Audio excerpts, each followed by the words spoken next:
The morning sun filtered through our kitchen window as I watched Chelsea pour herself coffee, her silhouette backlit like some Renaissance painting. 6 years ago, standing at the altar beside that lake, I thought I was looking at my future. I thought I knew exactly what that future would hold. I'm Garrett Mitchell, 36, Senior Project Manager at Brennan and Associates Civil Engineering. $98,000 a year, steady work, the kind of career that builds something real. The kind of career that bought this house when I was 29. 4 bedrooms, 3 baths, hardwood floors throughout.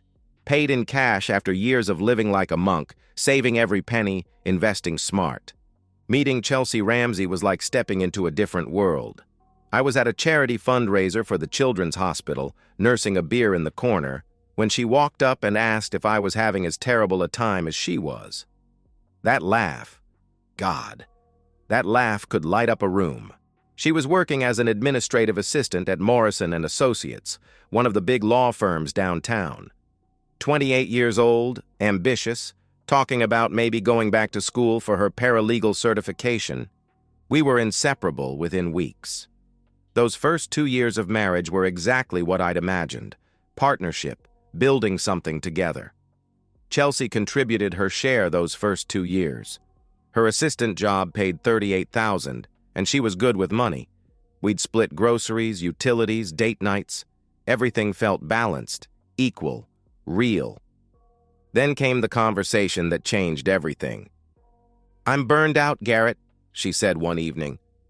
We were sitting on our back deck, sharing a bottle of wine after another long week. "I hate that place. The lawyers are condescending. The work is mindless, and I'm tired all the time." "What if I just took a break?" she continued, testing the waters. "Focused on us for a while? On the house? On building our life together?" I should have asked more questions. Should have pushed for timelines, plans, goals. Instead, I saw her tired eyes and thought this was what partnership meant. Carrying each other when one person needed support. "Of course," I replied without hesitation. "Whatever you need." That was 4 years ago. The next 4 years unfolded like a slow-motion movie I couldn't pause. Chelsea filled her days with yoga classes at the boutique studio downtown, long brunches with friends she'd met there, endless redecorating projects that never quite finished. I worked longer hours to compensate for her lost income, coming home tired but never complaining. Our routine became comfortable, predictable. Sunday mornings with coffee and crossword puzzles. Her curled against me during Netflix binges, laughing at my terrible puns about whatever show we were watching. From the outside, we probably looked perfect. Successful husband, beautiful wife, nice house, no kids yet, but maybe someday. But 3 months ago, something shifted. The changes were subtle at first, the kind of things you notice but dismiss because they seem too small to matter. Chelsea started guarding her phone. Not dramatically, she didn't clutch it or hide it, but she'd turn the screen away when I walked into a room. When texts came through during dinner, she'd glance at them and smile, but when I'd ask, "Who's that?" she'd respond vaguely with something like, "Just Jenna planning brunch," or "My yoga instructor about tomorrow's class." Why wouldn't I believe her? This was my wife. Trust was the foundation of everything we'd built. Then came the gym membership. "I want to try something new," she announced one Tuesday evening. "There's this amazing fitness center downtown, Apex Fitness. They have personal trainers, specialized classes, really cutting-edge equipment." I looked up the place later that night. $200 a month for a gym membership. I'd been working out at the YMCA for 15 years at $30 a month, but if Chelsea wanted something nicer, we could afford it. "Whatever makes you happy," I told her the next morning. 4 times a week became 5. 5 became 6. She'd leave at 9 in the morning and come home at 2 in the afternoon. "I stayed for an extra class," she'd explain, cheeks flushed, hair damp with sweat. "Then grabbed a smoothie with some of the girls." Every explanation made sense individually, but collectively, something felt wrong. My engineering brain, trained to spot patterns, to notice when numbers didn't add up, started cataloging inconsistencies I couldn't ignore. Chelsea had always been social media obsessed, posting yoga poses and brunch photos constantly. Suddenly, her Instagram went quiet. No gym selfies, no group photos with these new friends. When I asked about it, she shrugged. "I'm trying to be more present," she explained, "less focused on documenting everything." The phone calls started 3 weeks later. Late at night after I'd gone to bed, I'd hear her voice through the bathroom door, low and animated. When I'd ask about them the next morning, she'd explain matter-of-factly that she'd been talking to her sister about family drama. Last night, I lay in bed watching Chelsea beside me, her face illuminated by her phone screen in the dark. She was smiling at someone, with an expression I hadn't seen in months. Not the polite smile she gave me when I told my awful jokes. This was different, intimate, private. For the first time in 6 years of marriage, I felt like a stranger in my own bed. She typed something, hit send, and immediately received a response that made her smile even wider. This conversation had rhythm, history, familiarity. When Chelsea finally put her phone down and settled into sleep, I stared at the ceiling for hours. My logical brain fought with my suspicious one, but the patterns were undeniable. The late gym sessions, the secret phone calls, the constant texting, the social media silence. I told myself I was being paranoid. But lying there in the dark, listening to my wife breathe beside me while my mind cataloged all the ways she'd changed, I made a decision that would alter everything. Tomorrow, during my lunch break, I was going to check our phone records, just once, just to prove to myself that I was being crazy, that there was nothing to worry about. I had no idea that within 48 hours, I'd be hiring a private investigator to follow my wife. The next day dragged by in slow motion. By lunch break, my hands were actually shaking as I sat in my truck in the parking lot, laptop balanced on my steering wheel, logging into our Verizon account. I pulled up the last 3 months of records, scanned through the endless list of numbers, my calls to work contacts, Chelsea's occasional calls to her sister, routine stuff that meant nothing. Then I saw it. One number appeared over and over. Dozens of calls, hundreds of texts. I scrolled down, following the pattern, my stomach dropping with each entry. The first call was 3 months ago, exactly when Chelsea's behavior started changing. Since then, this mystery number had become a constant presence in our phone records. Calls at 11 p.m. after I went to bed. Texts at 6 a.m. before I woke up. Conversations during her gym sessions that lasted 40 minutes. I counted the entries, my engineering brain needing precise data. In the last 30 days alone, 47 phone calls, averaging 18 minutes each. 234 text messages. The communication was daily, consistent, intimate. My hands weren't shaking anymore. They were steady as I copied the number into my personal phone and walked to the far corner of the parking lot. I used a burner app to mask my caller ID and dialed. It rang twice before a man answered. His voice was casual, confident, with the kind of easy charm that probably worked well on married women. "Hello?" he said. I hung up immediately, heart pounding so hard I could hear it. A man. Of course it was a man. The next 24 hours were the longest of my life. I went through all the motions, finished work, drove home, kissed Chelsea hello like nothing had changed. She asked about my day with the same distracted interest she always showed, scrolling through her phone while I answered. "How was the gym?" I asked, testing. "Good," she replied without looking up. "New instructor today. Really pushed us hard." The lie came so easily, so naturally, like she'd been practicing. The next morning, I called Victor Santos. My colleague Jake had used Victor during his divorce 2 years ago. "Best PI in the city," Jake had said. Victor's office was in a nondescript building downtown. He was younger than I'd expected. Maybe 40, lean, with the quiet intensity of someone who'd spent years watching people's secrets unfold. "I need surveillance on my wife," I said after the preliminaries. I think she's cheating. Victor asked practical questions. How long had I suspected? What evidence did I have? His tone was professional, matter of fact. I showed him the phone records on my laptop. Victor studied them without expression, occasionally making notes. This is pretty clear-cut, he said finally. The pattern is textbook. Victor quoted his rates. Expensive, but not prohibitively so. I'll need 2 weeks minimum, he explained. Full surveillance during her stated gym schedule, photo documentation, video if possible, complete report. And if you don't find anything? I asked. Then you'll know she's faithful, and you can work on whatever's causing your suspicion, he replied. But Mr. Mitchell, in 20 years of doing this job, when the phone records look like this, I always find something. I wrote the retainer check on the spot. The next 2 weeks were psychological torture. Every morning I kissed Chelsea goodbye, knowing that somewhere in the city, Victor was watching her, documenting her movements, photographing whatever she was really doing during those long gym sessions. I noticed things I'd missed before. New lingerie in her dresser, expensive pieces I'd never seen her wear for me, a different perfume, something spicier and more exotic than her usual scent, the way she'd check her phone the moment I left any room. On day 10, Victor called. We need to meet, he said. In person.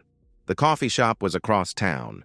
Victor was already at a corner table when I arrived, a thick manila folder beside his laptop. Your instincts were right, he said without preamble. He slid the folder across the table. Your wife is having an affair. My hands were steady as I opened the folder. The first photograph stopped my heart. Chelsea holding hands with a man outside Apex Fitness. He was everything I wasn't. Tall, muscular, arrogant smile. The second photo showed them kissing in a parking lot. Not a friendly peck. A deep, passionate kiss between people who'd been doing this for a while. The third.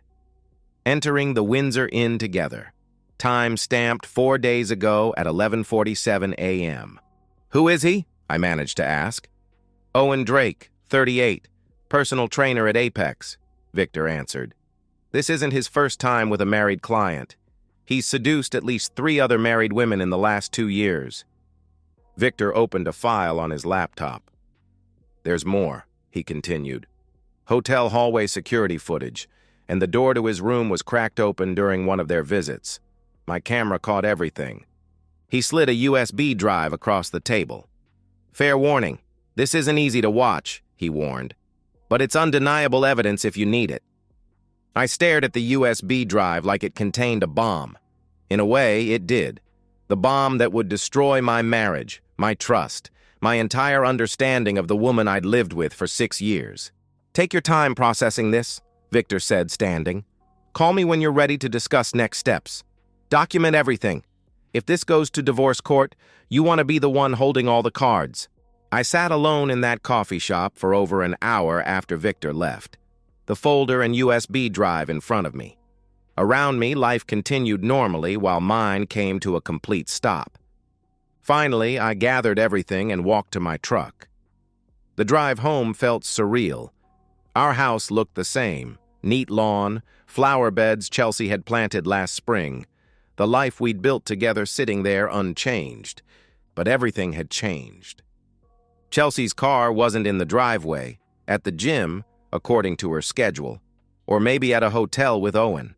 I walked into our house, my house, I corrected myself, and sat at the kitchen table with the folder spread in front of me. Photo after photo of my wife with another man, living a completely separate life I'd known nothing about.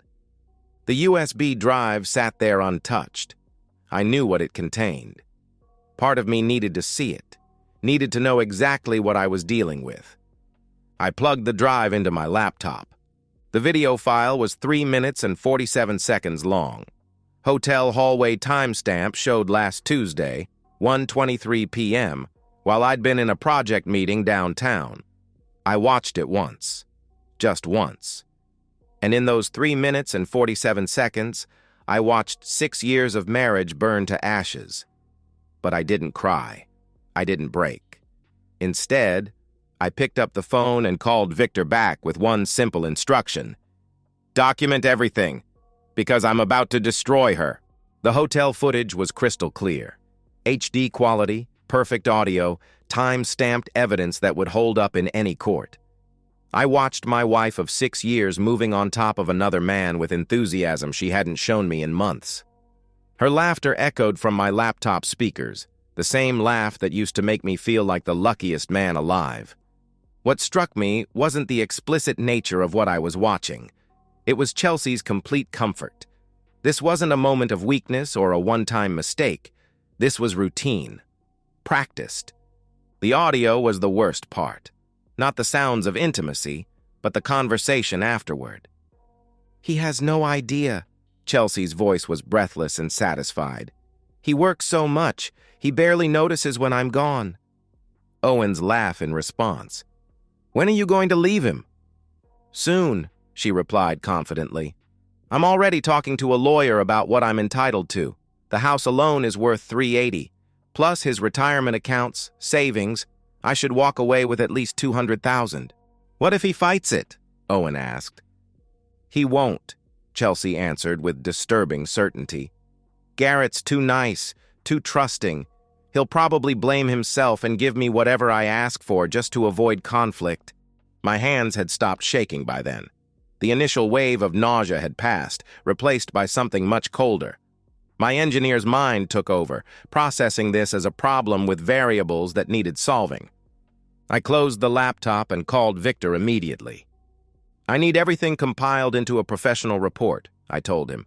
Multiple copies, court-ready documentation with photos, timeline, financial evidence, everything. Next, I called Laura Brennan, the attorney Jake had recommended. Laura listened to the entire story without interruption, asking pointed questions about assets and finances. You own the house outright? Bought before marriage? She inquired. Yes, 7 years ago, I confirmed. Savings accounts? Separate, I answered. She has access to joint checking for household expenses, but my investment accounts and retirement funds are in my name only. Excellent, Laura responded with satisfaction. And you have documented proof of the affair? Video evidence, photos, phone records, hotel receipts charged to our joint credit card. This is about as clean as these cases get, Laura said, her satisfaction audible through the phone. Send me everything your PI compiled. I emailed the files immediately. Laura called back within 2 hours.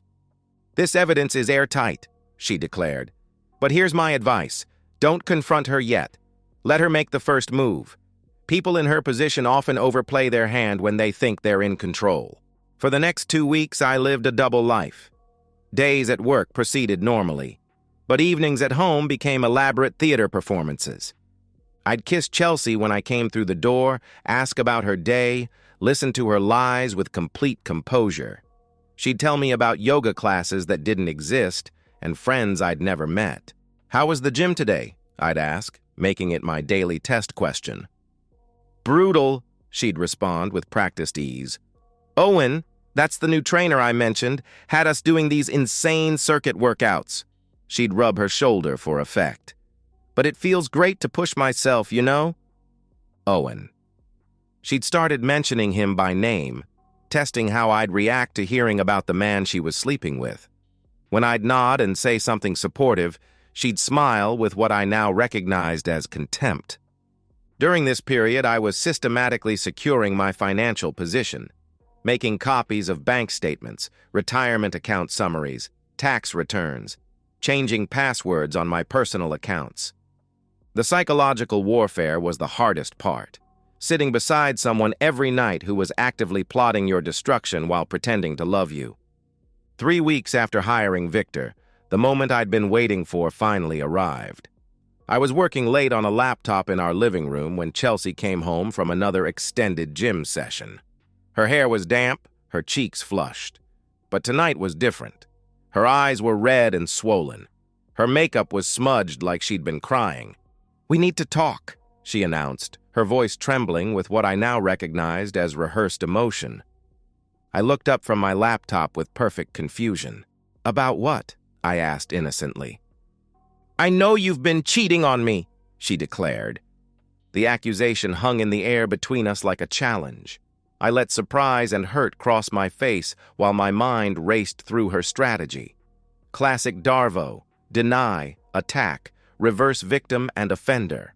Frame the betrayed spouse as the betrayer to justify your own actions. Excuse me? I responded, feigning shock. Don't lie to me, Garrett, she continued, building momentum. I've seen the signs. The late nights at work. The way you've been distant lately. Her voice gained strength as she built her case. I know you're sleeping with someone. You think I'm having an affair? I asked with perfect bewilderment. I don't think it. I know it, she shot back, crossing her arms with righteous anger replacing fake tears. And I'm done. I want a divorce. I paused, letting the silence stretch. This was it, the moment she'd been building toward for months. Okay, I said calmly. She blinked, clearly thrown off her script. Okay? She repeated, confused. If that's what you want, then yes. Let's get divorced, I replied with unsettling composure. She'd expected denial, pleading, bargaining. Instead, I was giving her nothing. Good, she recovered, though confusion flickered across her face. My lawyer will be in touch with yours about the settlement. What settlement? I asked with genuine curiosity. Half of everything, Garrett, she declared triumphantly. The house, your savings, your retirement accounts. You destroyed this marriage with your cheating, and I'm entitled to compensation. She grabbed her purse, her movements sharp with triumph. I'll be staying at Jenna's tonight, she announced. Give you time to think about what you've done.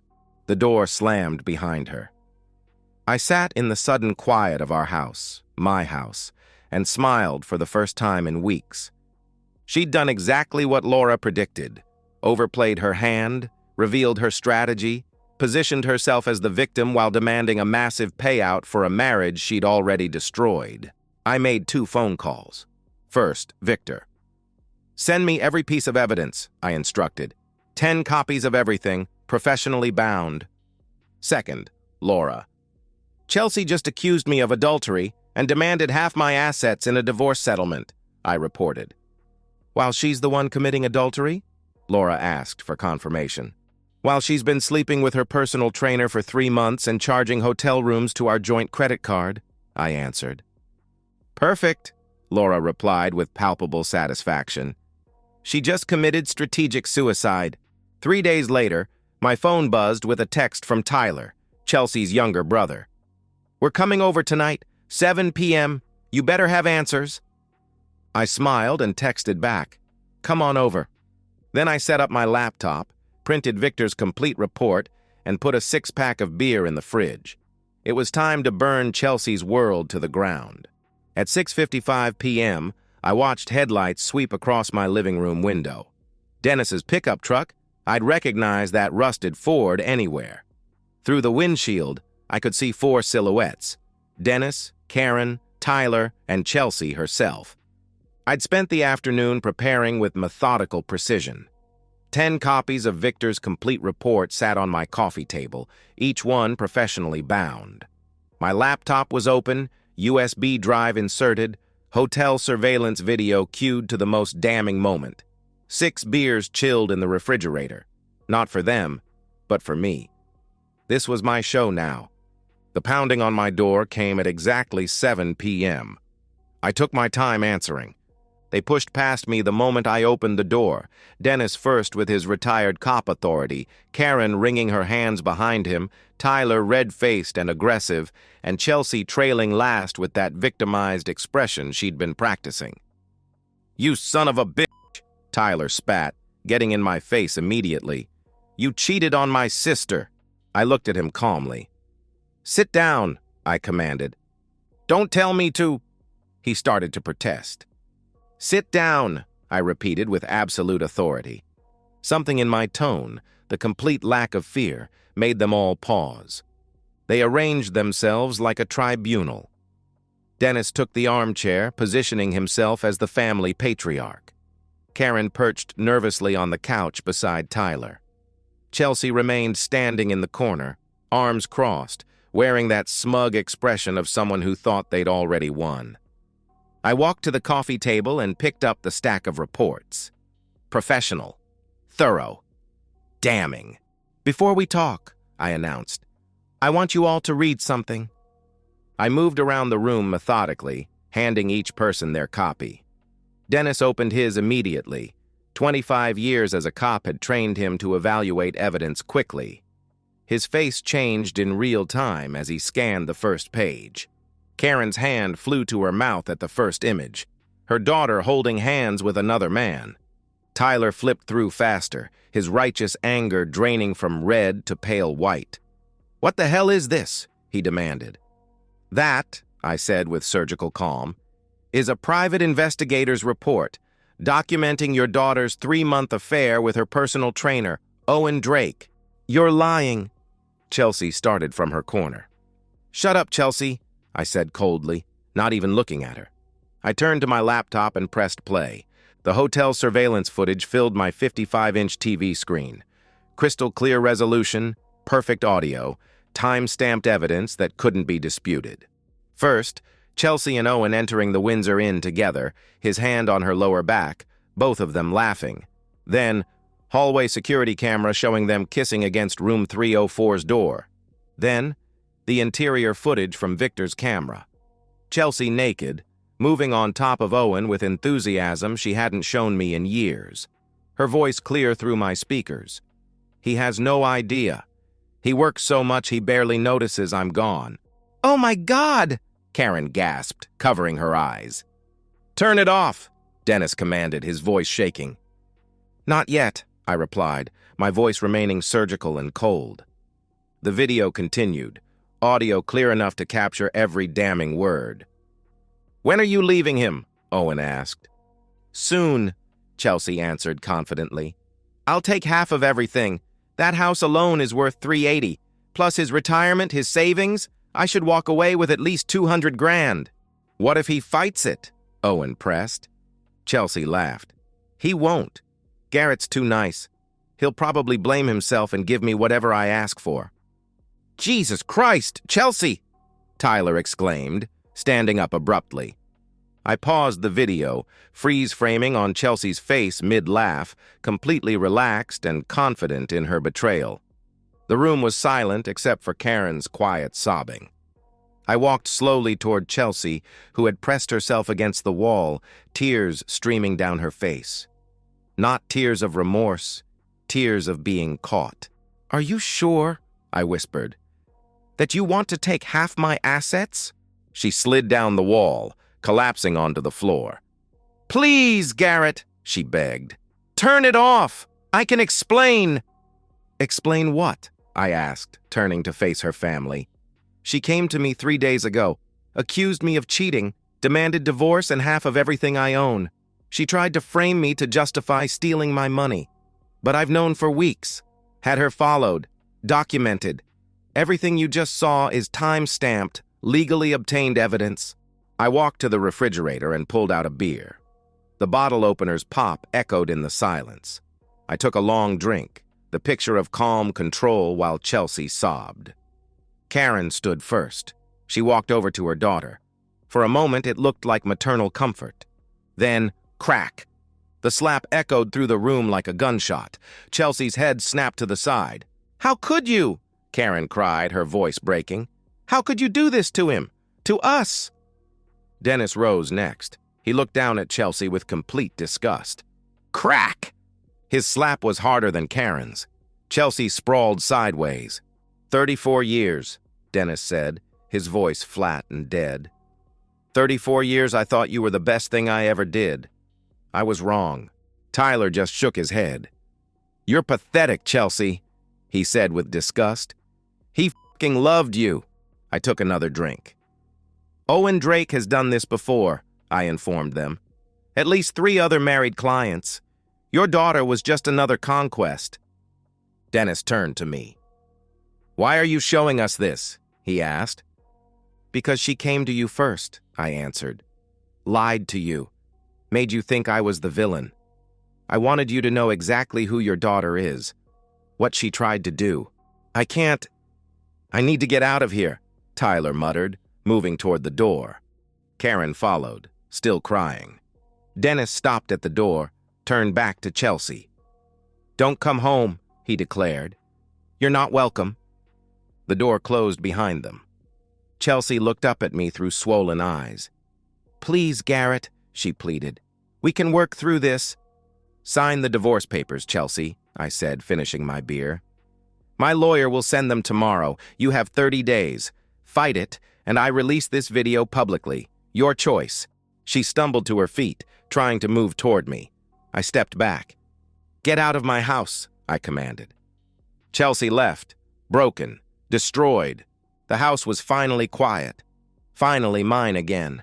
3 months later, I stood in my new downtown condo, floor-to-ceiling windows overlooking the city lights, a beer in my hand, and the signed divorce decree on my coffee table. Final. Complete. Chelsea received exactly nothing in the settlement. No house equity, no savings, no alimony. The affair evidence had been so overwhelming that even a sympathetic judge couldn't have awarded her anything substantial. She'd signed within 72 hours of that family confrontation. Smart choice, considering the alternative was public humiliation. The house sold faster than expected. I kept the profit, every penny, bought this condo in cash and banked the rest. Starting over at 36 with zero debt and complete financial freedom was liberating. Chelsea moved into a studio apartment across town, 600 square feet, questionable plumbing. She got a job waitressing at a chain restaurant, the first real work she'd done in 4 years. Owen ghosted her the moment Victor showed up at Apex Fitness for a friendly conversation about professional boundaries. Chelsea went from conquest to liability overnight. Dennis and Karen haven't spoken to their daughter since that night. Tyler blocked her number. Her social circle evaporated once word spread about the affair. My dating life started slowly. Coffee dates, casual dinners, nothing serious. I wasn't ready for commitment, might never be again, and I was honest about that up front. Work became more satisfying than ever. Got promoted to senior project manager with a substantial raise. My colleagues knew I'd gotten divorced, but nobody asked for details. Some evenings, standing at these windows with a beer, watching traffic flow through the city below, I think about that night 3 months ago. 4 people had entered my house believing they knew the truth about me. 4 people had left knowing the truth about Chelsea. I don't think about my ex-wife often anymore. When I do, it's not with anger, just clarity. The recognition that some people are exactly who they show you to be when they think nobody's watching. I protected myself, documented everything, planned carefully, and when someone tried to destroy me, I made sure the truth came out first. Justice isn't always loud or dramatic. Sometimes it's just a video, a slap, and a cold beer. Sometimes it's knowing you did everything right when someone else did everything wrong. I'm living proof of that.